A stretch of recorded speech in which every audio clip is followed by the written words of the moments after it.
They say silence is the loudest scream, but in the case of Elena and Marcus Sterling, silence was a weapon.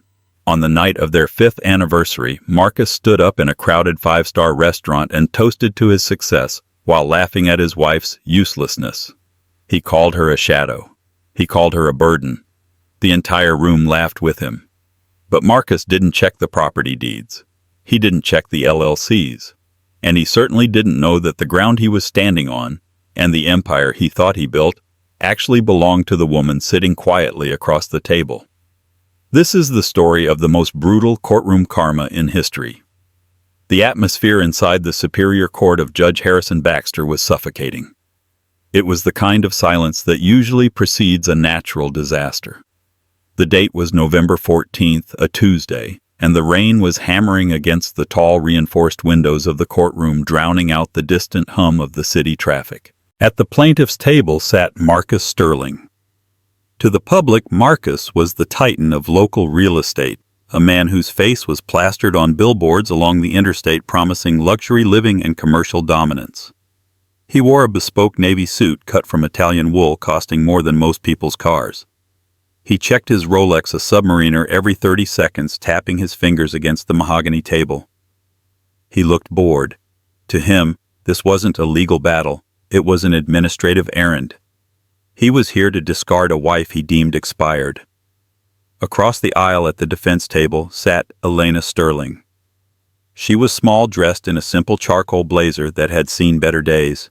She wore no jewelry, not even her wedding ring. Her hands were folded neatly in her lap. She didn't look at Marcus. She didn't look at the gallery, which was packed with local reporters and curious onlookers who had heard the rumors about the Sterling split. She stared straight ahead at the empty judge's bench. Marcus leaned over to his lawyer, Julian Thorne, a man known in legal circles as the Butcher for his aggressive dismantling of spouses in divorce cases. "How long is this going to take, Julian?" Marcus whispered, though his voice carried in the acoustic perfection of the courtroom. "I have a groundbreaking ceremony at the Old Mill District at 3. I can't be late." Julian smirked, shuffling a stack of papers that looked like a novel. "Relax, Marcus. She has no counsel of note. Just a public defender type. We'll bury her under paperwork, offer her the settlement peanuts, and you'll be at the construction site by 2. Marcus chuckled. "Good. She doesn't deserve half. She barely deserves the cab fare home." The cruelty in his voice wasn't new. It was the same tone he had used 3 months prior on the night that had led them here. The courtroom faded for a moment as the memory took center stage, the night of the humiliation. It was August. The humidity in the city was thick, but inside Le Chateau, the city's most exclusive French restaurant, the air was crisp and smelled of truffle oil and old money. It was supposed to be their anniversary dinner. However, Marcus had turned it into a business meeting. He had invited 3 of his potential investors, Mr. Galloway, Mrs. Higgins, and a younger tech mogul named Trent. Elena had been an afterthought. She sat at the edge of the round table picking at her salad while Marcus held court. "The key to the Sterling Empire," Marcus boomed, swirling a glass of vintage Cabernet, "is vision. You have to see what isn't there. You have to be aggressive." "Your wife is quite lovely, Marcus," Mrs. Higgins said, politely trying to include Elena in the conversation. "Elena, do you work in the business as well?" Elena opened her mouth to speak, a soft smile forming. "Actually, Elena?" Marcus cut her off with a sharp, barking laugh. He slammed his wine glass down just hard enough to startle everyone. "God, no. Elena doesn't work. Elena barely functions before noon." The table went quiet. Elena's face flushed a deep crimson. "Marcus, please," she whispered. "Oh, don't be shy, darling." Marcus sneered, turning his body fully away from her to address the investors. "See, that's the problem with marriage today. It's a charity case. I make the millions, I buy the land, I build the skyscrapers. And Elena, she picks the curtains. Sometimes she can't even do that right." Mr. Galloway cleared his throat awkwardly. "Well, behind every great man is a woman spending his money." Marcus finished the sentence grinning. He looked at Elena with eyes cold and dead. Isn't that right, honey? You wouldn't know the first thing about property value or yield rates. If I died tomorrow, you'd be on the street within a week because you have absolutely no idea how the real world works. He reached over, took a bread roll from her plate and ate it. It was a small gesture, but it was absolute domination. You exist because I allow it, Elena. Never forget that. The investors chuckled nervously, forced to play along with the man they needed to sign a deal with. Elena didn't cry. She didn't storm out. She simply took a sip of her water, her eyes hardening into something resembling steel. That was the moment the marriage ended. Not on paper, but in spirit. Back in the courtroom, the bailiff's voice boomed, snapping the reality back into place. All rise, the Honorable Judge Harrison Baxter presiding. Judge Baxter swept into the room. He was an older man with thick spectacles and a reputation for zero tolerance regarding courtroom theatrics. He sat down, adjusted his robes, and looked over his glasses at the two parties. Be seated, Baxter grunted. We are here for the matter of Sterling v. Sterling, division of assets and finalization of divorce. Mr. Thorne, you represent the petitioner, Mr. Sterling. You may make your opening statement. Julian Thorne stood up, buttoning his jacket. He walked to the center of the room, exuding arrogance. Your Honor, Thorne began, his voice smooth as velvet. This case is simple. We have a clear prenup. We have a clear division of labor. My client, Marcus Sterling, is a self-made titan. He has built Sterling Developments from the ground up over the last 10 years. The defendant, Ms. Elena Sterling, has contributed zero capital, zero labor, and zero intellectual property to the business. Thorne paused for dramatic effect, walking over to point a finger near Elena. She has lived a life of luxury funded entirely by my client. Now she seeks to claim half of an empire she didn't help build. We intend to prove that under the equitable distribution laws of this state, equitable in this case means she leaves with what she came in with, nothing. Marcus leaned back in his chair, smirking at Elena. He mouthed the word nothing. Elena didn't blink. She turned to her lawyer. Her lawyer wasn't a public defender. In fact, nobody in the room recognized him. He was an older man, perhaps in his late 60s, wearing a tweed suit that looked like it was from the 1950s. He had wild white hair and shuffled his papers with a chaotic energy. His name was Arthur Pendleton. Marcus had laughed when he saw him. Where did you find him? He had asked Elena in the hallway earlier. Did you dig him up from a grave? But as Thorne finished his opening statement, Arthur Pendleton stood up. He didn't walk to the center of the room. He stayed by the table, leaning on a cane. Your Honor, Arthur said, his voice surprisingly strong, raspy, and deep. Mr. Thorne tells a compelling story. A story of a self-made man? A story of a useless wife. Arthur looked at Marcus. But stories are fiction, Your Honor, and we prefer facts. We do not contest the divorce. My client wants to be rid of Mr. Sterling just as much as he wishes to be rid of her. However, Arthur pulled a single yellowed piece of paper from his messy stack. We contest the assertion of ownership. We intend to prove that Mr. Sterling does not actually own the assets he claims to be protecting. In fact, we intend to prove that Mr. Sterling has been living on borrowed land quite literally for the last 5 years. Marcus frowned. He whispered to Thorne. What is the old bat talking about? I own everything. My name is on the deeds. Thorne waved a hand dismissively. It's a bluff. Just a delay tactic. Judge Baxter peered down. Mr. Pendleton, those are bold claims. I hope you have the documentation to back that up. Oh, I have boxes of it, Your Honor. Arthur smiled, a dangerous twinkle in his eye. Shall we begin? The first hour of the trial was a brutal display of Marcus Sterling's financial dominance, or at least the illusion of it. Julian Thorne called Marcus to the stand as the first witness. Marcus walked to the witness box with the swagger of a man accepting an award. He swore and sat down and adjusted the microphone. Mr. Sterling, Thorne began, pacing back and forth. Can you tell the court about the Old Mill District project? Certainly, Marcus beamed. He looked at the jury, though there was no jury. He played to the gallery. It's the revitalization of the downtown sector. We are turning old abandoned warehouses into luxury lofts and high-end retail. It's valued at approximately $40 million upon completion. And who acquired the land for this project? I did, Marcus said firmly, through Sterling Developments. And the capital used to purchase this land, did your wife contribute to it? Not a dime, Marcus scoffed. Elena doesn't even know how to write a check, let alone finance a commercial acquisition. I used my own leverage, my own connections. I worked 18-hour days while she was, well, I don't know what she does. Shopping mostly. So, to be clear, Thorne pressed, the funding, the vision, and the acquisition were entirely yours. 100%, Marcus declared. Thorne turned to the judge.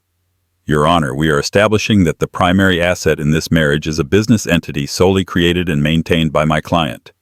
To split it would be to reward sloth. Objection. Arthur Pendleton croaked from his seat. Counsel is testifying. Sustained. Judge Baxter sighed. Mr. Thorne, watch it. Thorne smiled. No further questions. It was time for cross-examination.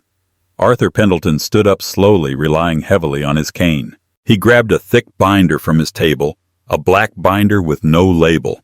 He limped toward the witness stand. Marcus watched him with amusement. He thought he was about to be questioned by a senile grandfather. Mr. Sterling, Arthur began, his voice wheezing slightly. You mentioned the old mill district, a beautiful project. I walked past it this morning.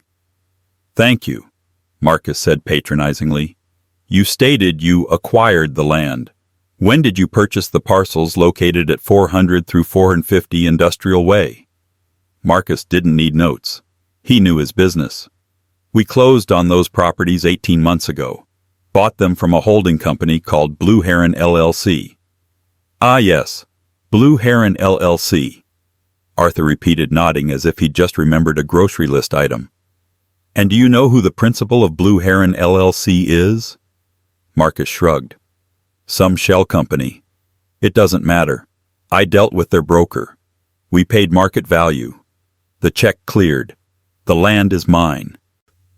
Arthur opened the black binder. He licked his finger and turned a page. You paid $2.4 million for that land, correct? Correct. And you believe that gives you clear title? I have the deed, Marcus snapped. What is the point of this? Arthur looked up, his eyes suddenly sharp as razors. The point, Mr. Sterling, is the lease agreement attached to the title transfer.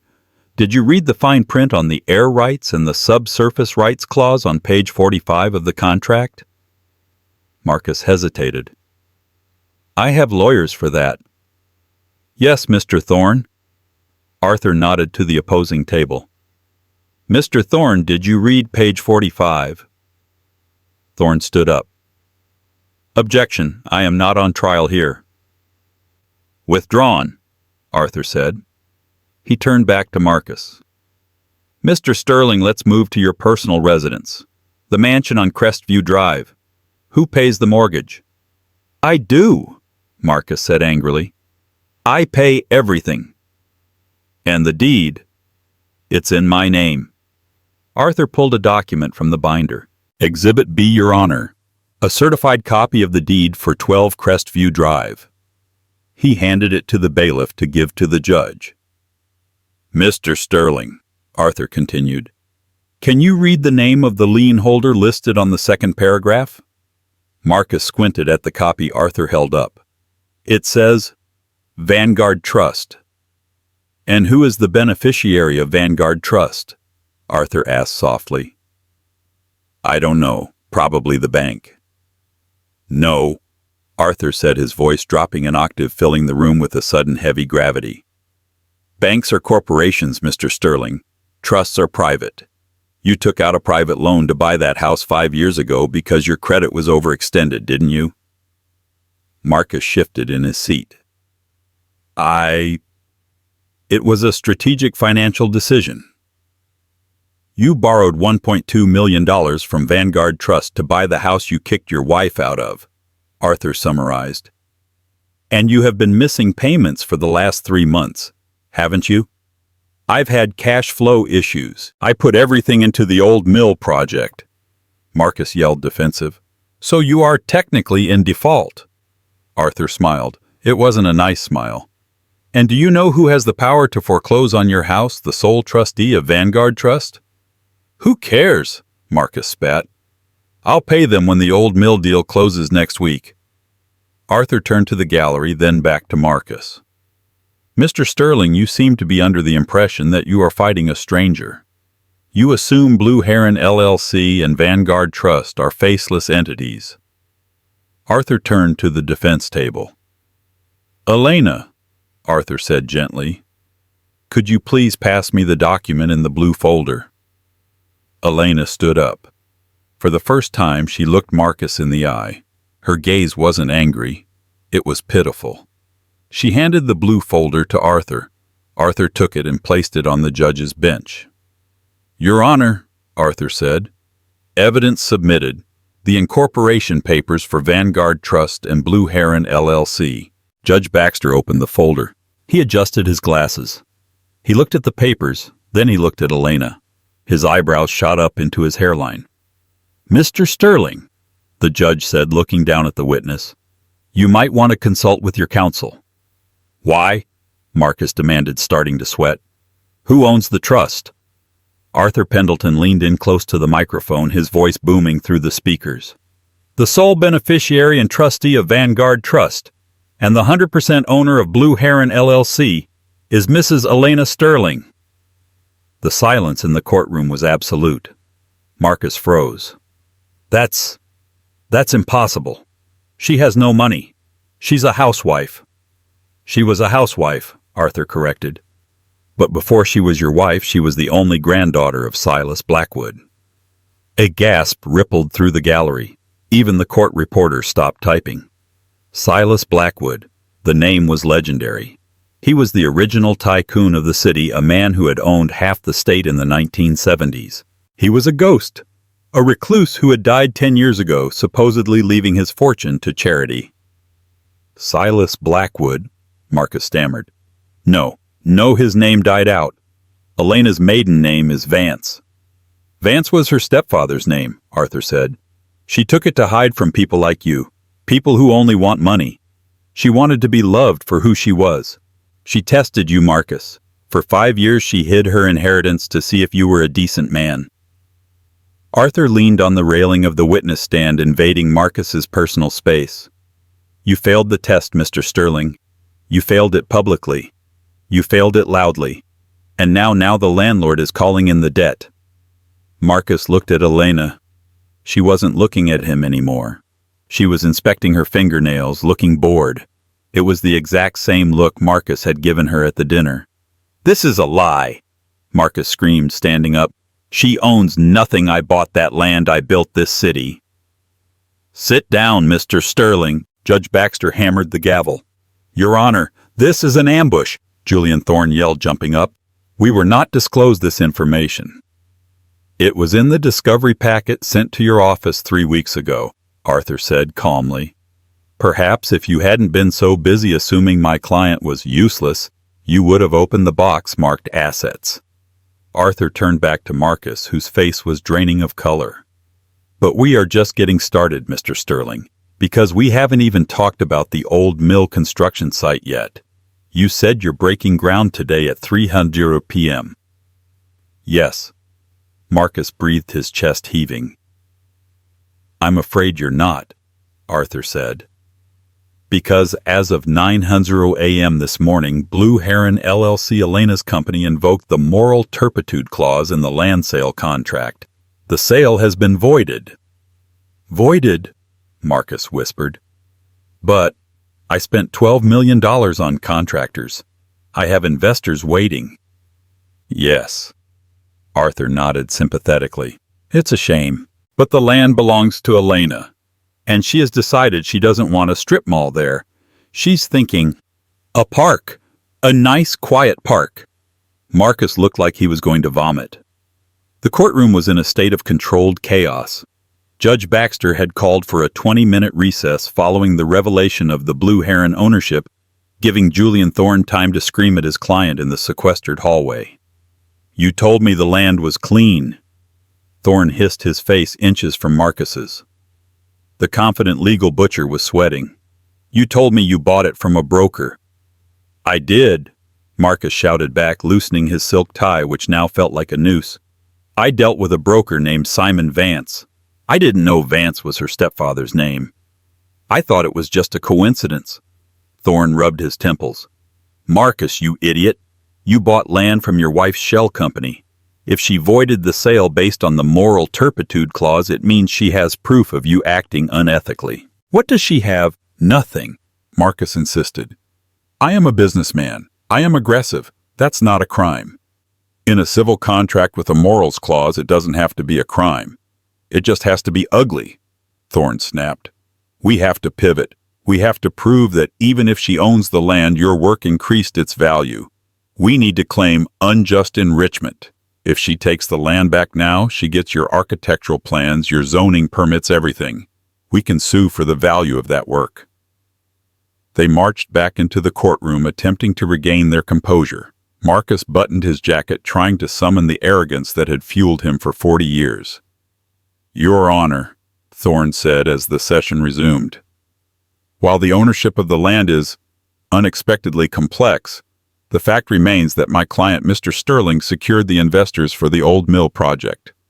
His reputation is the engine of this deal. Without him, that land is just dirt. We call Mr. Trent Staton to the stand." A murmur went through the crowd. Trent Staton was the tech mogul who had been at the anniversary dinner. He was young, wearing a hoodie and a blazer, looking out of place in the stiff courtroom. Marcus smirked. Trent was one of the boys. They had smoked cigars after the dinner. Trent would vouch for him. Trent took the stand. "Mr. Staton," Thorne began, "you were present at the anniversary dinner at Le Chateau on August 14th, correct?" "I was," Trent said, his face unreadable. "And during that dinner, did Mr. Sterling discuss the old mill project?" "He did. Extensively." "And were you impressed by his vision?" Trent leaned into the microphone. "I was impressed by the numbers, yes." Thorne smiled. "Exactly. And based on that dinner, did you decide to invest $10 million into the project?" "No," Trent said flatly. Thorne paused. The script was going off track. "Excuse me, but I have an intent to invest email here." "I sent that email before the dinner," Trent corrected. "After the dinner, I rescinded it." Marcus's head snapped up. "What?" he blurted out. "Mr. Sterling, silence," Judge Baxter warned. Thorne looked confused. "Mr. Staton, why did you pull your funding?" Trent looked directly at Marcus. "Because of how he treated his wife." The gallery went deadly silent. Trent continued, his voice steady. "I run a tech firm. We value culture. I watched Mr. Sterling humiliate Mrs. Sterling for 2 hours. He mocked her intelligence. He ate food off her plate like she was a dog. He told the table she was useless." Trent shifted his gaze to Elena, offering a small, respectful nod. "I don't do business with bullies, Mr. Thorne. It's bad for the brand." So the next morning I called the number on the business card Mrs. Sterling had discreetly left on the table when Marcus was in the bathroom. Marcus's eyes widened. "She gave you a card?" "She did," Trent said. "It didn't say Sterling Developments. It said Vanguard Trust Philanthropy and Urban Renewal. I met with Elena the next day. I didn't invest $10 million in Marcus's mall. I donated $10 million to Elena's plan for a community art center on the same site." Thorne dropped his pen. "So," Judge Baxter interjected, looking over his spectacles, "the witness is stating that the value Mr. Sterling claims to have added the investors actually fled because of Mr. Sterling and went to the defendant." "That is correct, Your Honor," Trent said. "Marcus Sterling isn't the asset. He's the liability." "No further questions," Thorne whispered, sitting down heavily. Arthur Pendleton didn't even stand up for cross-examination. He just smiled and said, "The defense likes Mr. Staton very much. No questions." Marcus was shaking. His reputation was being dismantled in real-time live stream to the city. But the nightmare was only beginning. Arthur Pendleton stood up again, lifting another heavy binder. This one was red. "Your Honor," Arthur said, "we have established that Mr. Sterling does not own the land. We have established he drove away the investors. Now I would like to address the issue of lifestyle maintenance. Mr. Sterling claims he pays for everything. He claims Elena is a financial burden." Arthur walked to the projector screen set up in the corner. "I would like to display Exhibit C, the credit card statements for the Sterling corporate account." A spreadsheet appeared on the screen. Thousands of rows of data. "Mr. Sterling," Arthur asked, "you expensed a trip to the Maldives in June. Was this for business?" "Networking?" Marcus lied quickly. "I was meeting potential clients." "In a couples-only bungalow," Arthur pointed to the screen. "Booking reference indicates 2 guests, Mr. Sterling and a Miss Jessica Vane." A collective gasp filled the room. Elena didn't react. She knew. She had known for years. "Who is Jessica Vane?" Arthur asked. She is a consultant," Marcus stammered. "An interior designer." "Strange," Arthur mused, "because according to the payroll records of Sterling Developments, Miss Vane is listed as an executive assistant with a salary of $150,000 a year, yet she has never logged into the company email server. Not once." Arthur turned to the judge. "Your Honor, this is not just adultery. This is embezzlement. Mr. Sterling has been using corporate funds from a company that is currently leveraged by loans from my client's trust to pay for his mistress." "Objection!" Thorne yelled, desperate. "Relevance! The relevance!" Arthur roared, his voice suddenly thunderous. "Is that Mr. Sterling stood in a restaurant and told the world his wife was a burden who spent his money. The truth is he has been spending her inheritance to fund his affair." Arthur slammed his hand on the railing. He humiliated her to cover his own tracks. It is a classic projection of a narcissist. And we are asking the court to freeze all of his personal accounts immediately to prevent further theft of marital assets. "Granted," Judge Baxter said instantly. "All assets frozen. Mr. Sterling, if you try to buy a stick of gum after this session, I want to know about it." Marcus slumped in his chair. He looked at the clock. It was 11:30 a.m. The groundbreaking ceremony was in 3 hours. He realized with a cold dread that there would be no ceremony. There would be no building. And if Arthur Pendleton had his way, there would be no Marcus Sterling left. The lunch break was a somber affair for the Sterling team.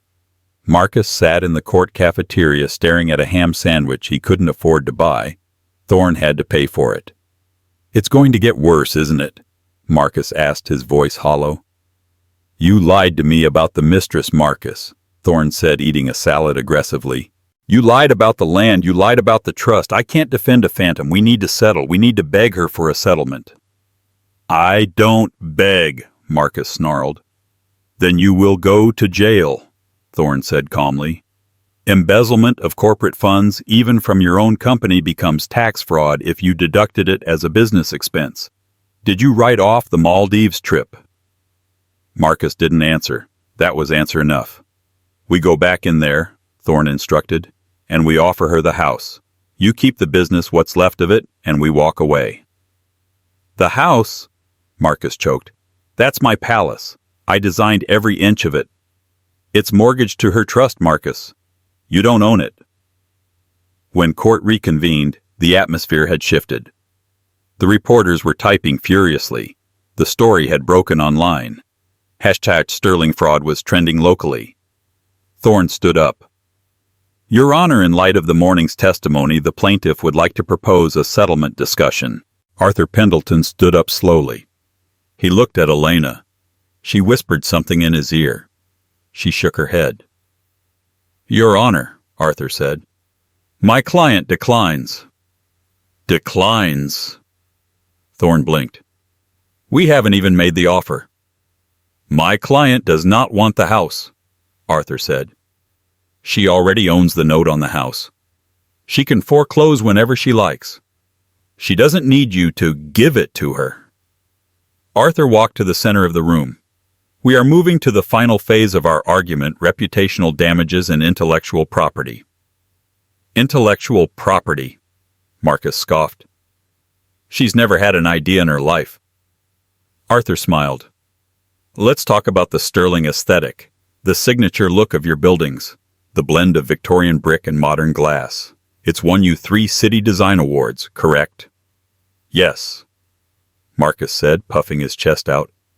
My genius. Arthur reached into his evidence box and pulled out a worn, leather-bound sketchbook. It looked decades old. Exhibit D, Arthur announced. The college sketchbooks of Elena Vance dated 20 years ago, before she met you. Arthur handed the book to the bailiff, who placed it under the document camera. On the screen appeared a drawing. It was a sketch of a building. It was identical to the Sterling headquarters. The crowd gasped. Arthur turned the page. Another sketch. This one looked exactly like the old mill proposal. You see, Arthur said, walking toward the witness stand where Marcus still sat. Elena wanted to be an architect. She was top of her class. But you told her she had no talent, didn't you? You told her to quit school and support you. Marcus went pale. I gave her guidance. You stole her portfolio, Arthur corrected. You took her designs, put your name on them, and built a career. You told the world she was useless while you cannibalized her mind. Arthur looked at the judge. We are suing for copyright infringement on 12 major buildings in this city. We are asking for 100% of the profits derived from these designs. That's everything, Marcus whispered. That's every dime I've made in 10 years. Karma is a mathematician, Mr. Sterling, Arthur said, and it is balancing the equation. Then the doors to the back of the courtroom burst open. A man in a cheap suit ran in looking frantic. It was Marcus's personal assistant, nervous and sweaty. He was holding a cell phone. Mr. Sterling? Mr. Sterling, the assistant yelled, ignoring the bailiff. Order, Judge Baxter shouted. Remove that man. No, wait. Marcus stood up. That's my assistant. What is it? The assistant ran to the railing. It's the police, sir. They're at the office. They're raiding Sterling Developments. What? Marcus screamed. On what grounds? Anonymous tip. The assistant gasped loud enough for the whole room to hear. About tax evasion and money laundering regarding the Vane accounts. Marcus fell back into his chair. He looked across the aisle at Elena. She was no longer looking at her fingernails. She was looking right at him. And for the first time in 5 years, she smiled. It wasn't a happy smile. It was the smile of an executioner who had just pulled the lever. Your Honor, Arthur said, checking his pocket watch. It seems the criminal justice system has joined our party. I suggest we adjourn for the day so Mr. Sterling can arrange bail. Judge Baxter banged the gavel. Court is adjourned until tomorrow morning at 9:00 a.m. Mr. Sterling, I suggest you don't leave town. The bailiff will escort you out the back to avoid the press, though I doubt it will help. As the room erupted into noise, Marcus sat frozen. The police were raiding his office. His assets were frozen. His genius was exposed as theft. His useless wife owned his mortgage. But the final twist of the day happened as Marcus tried to leave the courtroom. Elena blocked his path near the exit. She was small, but she looked 10 feet tall. Why? Marcus croaked, his voice broken. You could have divorced me years ago. You could have just left. Elena looked at him, her eyes clear and cold. I was going to Marcus, she said softly. I had the papers ready the night of our anniversary. I was going to give you half. I was going to let you keep the reputation you stole from me because I loved you once. She stepped closer, her voice dropping to a whisper that only he could hear. But then you laughed. You laughed at me in front of those people. You took the last shred of my dignity, and you toasted to it. So I decided I didn't want a divorce." "What do you want?" Marcus asked, trembling. "I want an erasure," Elena said. "I'm going to erase you, Marcus, piece by piece, until you are exactly what you called me, a shadow." She walked past him out the door and into a wall of camera flashes. Marcus stood alone in the courtroom, the sound of the rain against the windows sounding like applause. The headline on the Morning Gazette the next day was brutal. "Sterling Silver or Fool's Gold Real Estate Tycoon Exposed in Court." Marcus Sterling didn't read it. He couldn't. He was too busy trying to stop his hands from shaking as he sat in the defendant's chair. He had spent the night in a holding cell before making bail that Julian Thorne had to front personally because Marcus's accounts were frozen. Marcus looked terrible. His suit was wrinkled, his eyes were bloodshot, and the arrogance that had defined him for a decade had evaporated, replaced by a feral, cornered panic. "We need a character witness," Marcus whispered feverishly to Thorne. "We need someone to remind the judge who I am, my lineage. The Sterling name means something in this city." Thorne looked at his client with disdain. "I called your mother, Marcus. It's a Hail Mary, but she's the only one answering the phone. Everyone else has ghosted you." Marcus let out a breath of relief. "Mother, good. She'll set this straight. She knows I'm the backbone of the family." When Judge Baxter entered, the air in the room was frigid. "Let us proceed. Mr. Thorne, call your next witness." "The defense calls Victoria Sterling to the stand," Thorne announced. The doors opened and Victoria Sterling glided in.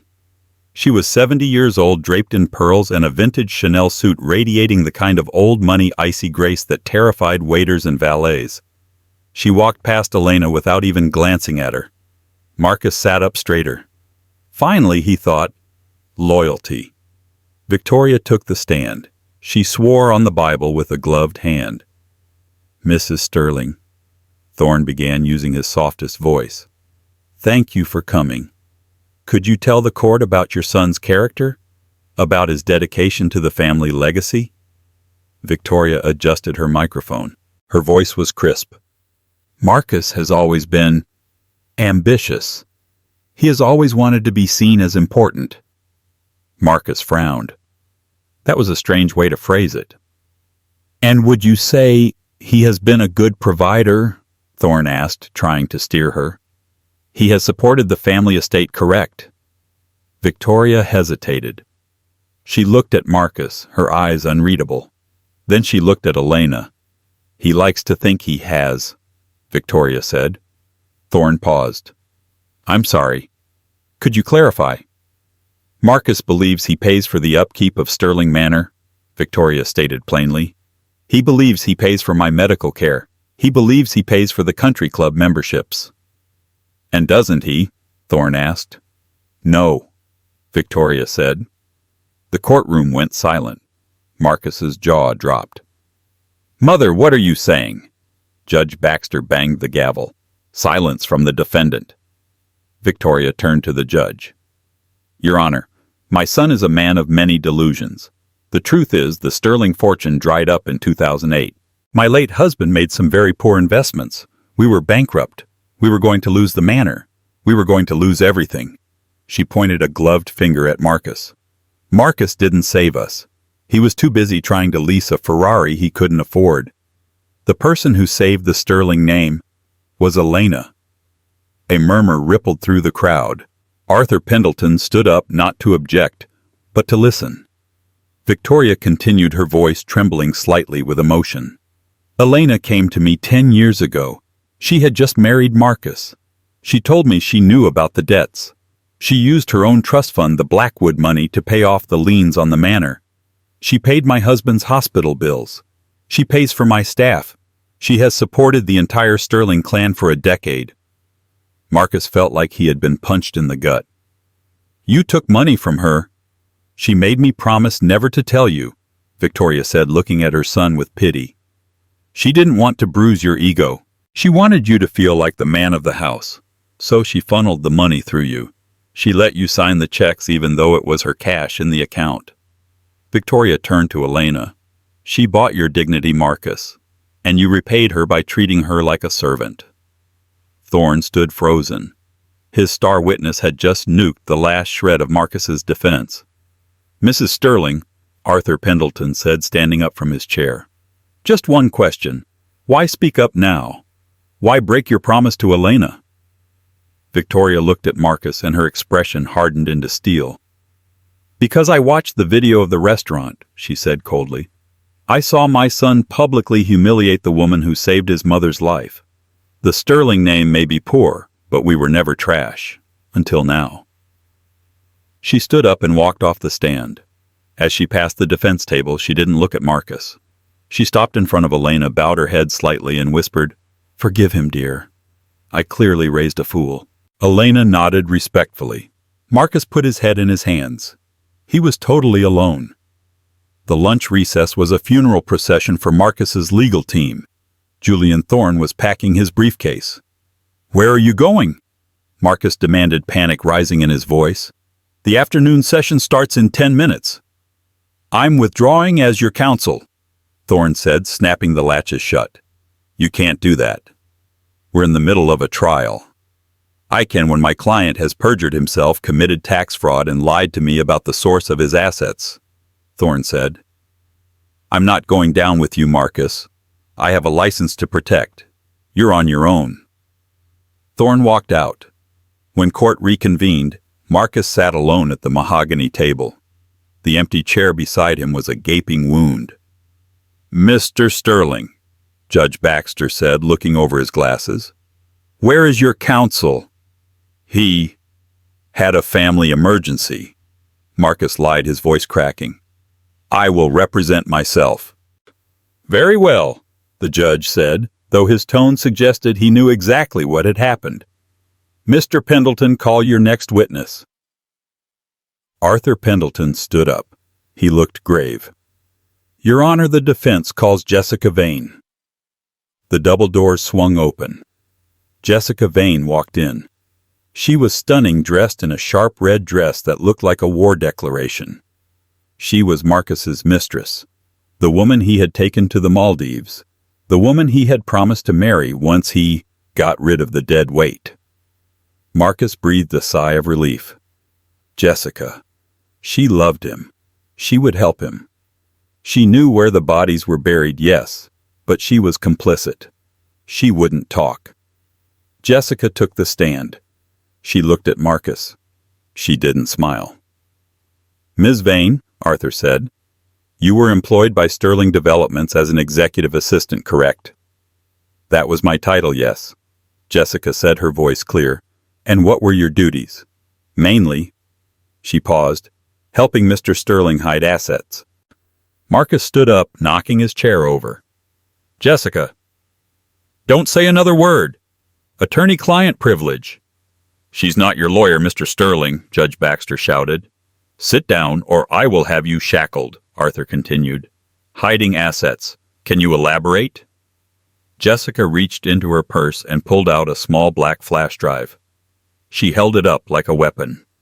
Marcus didn't trust banks, and he didn't trust computers. He kept a shadow ledger, a record of every kickback he took from contractors, every bribe he paid to zoning inspectors, and every dollar he skimmed from the company accounts to put into offshore shells in the Caymans. She looked at Marcus. He made me keep the ledger. He told me it was our retirement fund. And why are you bringing this forward now? Arthur asked. Jessica's eyes flashed with anger. Because last night when the police raided the office, Marcus called me. He didn't ask if I was okay. He didn't ask about me. He told me to take the fall. He told me to tell the police that the embezzlement was my idea, that I was stealing from him. A gasp went through the courtroom. He tried to frame me, Jessica said, her voice breaking. He told me that since I was just a mistress, nobody would believe me anyway. She handed the flash drive to the bailiff. This drive contains the shadow ledger. It also contains audio recordings of Marcus Sterling admitting to bribing City Councilman Miller to approve the old mill zoning.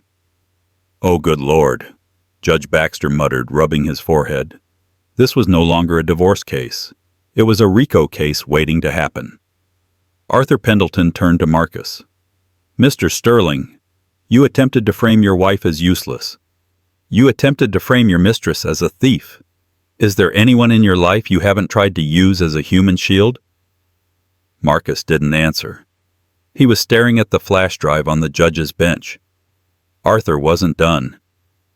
Your Honor, based on Miss Vane's testimony and the evidence provided, we move for an immediate summary judgment on the divorce. But more importantly, we move to invoke the fraudulent inducement clause of the marriage contract. Arthur turned to the gallery. Marcus Sterling married Elena for her stepfather's connections, thinking he could exploit them. When he realized she wouldn't let him, he abused her. He has built a life on lies, and now we ask that the court strip him of the one thing he values more than money. And what is that? Judge Baxter asked. His name, Arthur said. The trademark for Sterling Developments is actually owned by the holding company, Blue Heron LLC, my client's company, Arthur revealed. We are revoking his right to use the name Sterling for any commercial enterprise in this state. He cannot build. He cannot consult. He cannot even sell a hot dog under the name Sterling. Marcus looked up, tears streaming down his face. It wasn't sorrow. It was the sheer terrifying realization of total erasure. You can't do that, Marcus whispered. I am Sterling. Not anymore, Elena spoke up from her table. It was the first time she had spoken directly to the court since the trial began. Her voice was soft, but it carried the weight of 5 years of silence. You are just Marcus now, she said, and Marcus owns nothing. Judge Baxter looked at the evidence. He looked at the broken man representing himself. He looked at the two women, the wife and the mistress, who had united to destroy him. I have heard enough, Judge Baxter said, closing his binder. I am ready to issue my ruling. The courtroom doors were locked. The press was silent. The end had arrived. The silence in Judge Baxter's courtroom was heavy, pressing against the walls like water deep underwater. Marcus Sterling sat alone at the defense table. To his left, the empty chair where his lawyer had sat was a gaping wound. Marcus stared at the mahogany grain of the table, his hands trembling. For the first time, the titan of real estate looked small. His Italian suit, usually his armor, now hung loosely on his frame. Across the aisle, Elena sat perfectly still. She didn't look triumphant. She looked like a statue carved from ice. She was waiting. Judge Baxter spent a long, agonizing minute shuffling the papers on his bench, the deeds, the foreclosure notices, and the damning black flash drive. Finally, he looked up. Marcus Sterling. Judge Baxter began, his voice resonating with a gravity that froze the room. In 30 years on the bench, I have seen greed and betrayal, but I have never witnessed a case of such profound arrogance and total moral bankruptcy as this. Marcus flinched. He opened his mouth to speak, but his voice died in his throat. You came here seeking equitable distribution. The judge continued. You claimed your wife was a burden. You toasted to her uselessness in a crowded restaurant. The irony, Mr. Sterling, is that you are about to get exactly what you asked for, the absolute truth. The judge picked up his pen. It is the judgment of this court that the prenuptial agreement is void due to fraudulent inducement. You cannot enforce a contract to protect assets you are actively concealing in offshore accounts. Baxter turned a page, the sound echoing like a gunshot. Regarding the division of assets, the court recognizes that Sterling Developments has been funded almost exclusively by the defendant, Elena Sterling. You provided the ego, she provided the engine. Therefore, 100% of the company shares, including all current projects and intellectual property, are awarded to Elena Sterling. You can't take my company, Marcus cried out, standing up. It has my name on it. Sit down, Baxter roared. You own nothing. And regarding that name based on trademark infringement of Elena's architectural designs, you are hereby enjoined from using the name Sterling for any commercial enterprise. You are not a brand anymore, sir. You are a liability.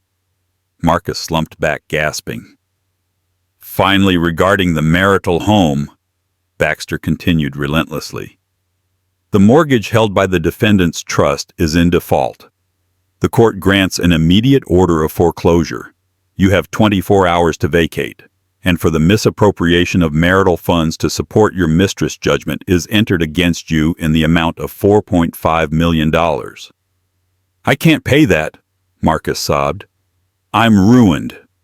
Then you will work, Baxter said, slamming the gavel down. Case closed. But Marcus didn't get to walk out. As the gavel hit, the back doors burst open. 2 officers and Detective Miller from the White Collar Crimes Division walked down the aisle. Marcus Sterling, Detective Miller asked, stepping up to the defense table. You are under arrest for tax evasion, grand larceny, and bribery. What? No, Marcus shrieked as Miller grabbed his wrist. This is civil court. We have a warrant, Miller said calmly. The click-click of the handcuffs locking around Marcus's wrists was the loudest sound in the room. The camera flashes exploded like lightning. As they dragged him past the plaintiff's table, Marcus dug his heels in. He looked at Elena with desperate eyes. Elena, he pleaded. Please, I'm your husband. Call the governor. Use the Blackwood connections. I'm sorry. Elena stood up slowly. She didn't scream. She reached into her handbag and pulled out a small crumpled piece of paper. It was the receipt from Le Chateau the night of their anniversary. She walked over, stepped past the police officer, and tucked the receipt into the breast pocket of his ruined suit. You said I didn't know the value of anything, Marcus, she said softly. But I know the value of freedom. And looking at your accounts, you can't afford it. She turned her back on him. Officer, he's all yours. Marcus screamed her name as they dragged him out, but Elena walked out the front doors into the rain, getting into a black car, not as Mrs. Sterling, but as Elena Blackwood, the owner of the city. 3 years passed. The city moved on. The old mill district Marcus wanted to pave over became Blackwood Park, a lush green space funded by an anonymous donor. Elena retreated from the public eye, running a small architectural firm dedicated to sustainable housing. She never remarried. She told friends she had already been married to an empire and found it cold. As for Marcus, he served 24 months in prison. But the real sentence began when he got out. Blacklisted and bankrupt, the name Sterling was toxic. He ended up working as a shift manager at a budget car rental agency near the airport. One rainy Tuesday, a luxury sedan pulled up to the return lane. Marcus, wearing a cheap blue polo with a name tag that read Mark, ran out with an umbrella to greet the VIP customer. He opened the back door and a woman stepped out. It was Elena. Marcus froze. His heart hammered against his ribs. He looked at her with a mixture of shame and pathetic longing. He wanted to apologize. He wanted to ask if she remembered him. Elena looked at him. For a split second, there was recognition. But then her eyes glazed over. She didn't see a husband. She saw an employee. Thank you, she said politely, her voice void of emotion. She handed him a $5 bill. Keep the change. She walked past him, treating him exactly as he had once treated her, like a shadow. Marcus stood in the cold rain, clutching the $5, watching the woman who owned the ground he stood on walk away. He realized then that the check had finally cleared. He was left with exactly what he deserved: nothing. The story of the Sterling divorce is more than just a legal drama. It is a modern fable about the danger of underestimating the quiet ones. Marcus Sterling made the fatal mistake of confusing kindness with weakness. He thought that because his wife was silent, she was ignorant. He thought that because she didn't brag, she didn't own. But in the real world, true power doesn't need to shout. True wealth doesn't need to humiliate others to feel significant.